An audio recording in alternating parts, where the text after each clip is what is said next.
En apparence, c'est un restaurant des plus banals, une sandwicherie à 2 pas de la mosquée de Trappes. Il est pourtant ultra surveillé.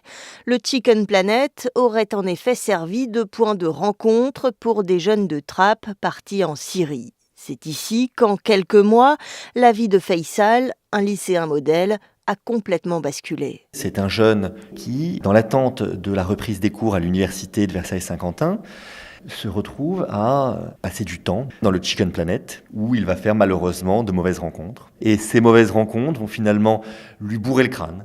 C'est comme ça qu'entre juillet et décembre, il va y avoir ce bourrage de crâne qui vont le conduire à partir au mois de janvier. Dans ce restaurant, l'adolescent a croisé la route d'Ibrahim Ly, un jeune de Trappes ultra radicalisé, ultra prosélyte, parti en Syrie fin 2014. C'est en janvier 2015, quelques jours après les attentats de Charlie Hebdo, qu'Ibrahim Ly réapparaît dans une vidéo de propagande de Daesh. On a appris une bonne nouvelle.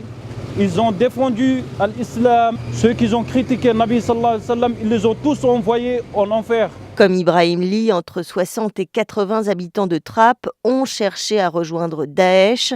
Le chiffre est colossal pour une ville de 30 000 habitants. La ville de Trappes est considérée comme un des bastions du djihadisme en France. C'est, au sein du courant djihadiste, une des villes où ils ont le plus grand nombre de sympathisants. Et pour comprendre ce phénomène, il faudrait remonter aux années 90. Je pense qu'il faut revenir très loin, à l'époque des GIA, du FIS, où un certain nombre de militants algériens sont implantés dans cette ville. Trappes, terreau fertile du terrorisme, Trappes où cette question de la radicalisation violente semble être un tabou absolu.